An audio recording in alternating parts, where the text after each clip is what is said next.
Hey everyone, this will be a very quick unboxing here of the iPhone 15 Pro Max in the blue titanium. And you're greeted with the phone right away. We'll come back to that in just a sec here. So we have our braided USB-C to USB-C. We have some paperwork and the little sticker. And that is really about it these days. So these are pretty boring unboxings as far as what you get in the box, except for, of course, the nice blue, beautiful blue titanium foam. That is a very nice color.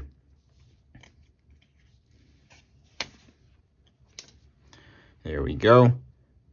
So nothing up top there. You have our power button there, our speaker and USB Type-C, volume rocker, and our action button.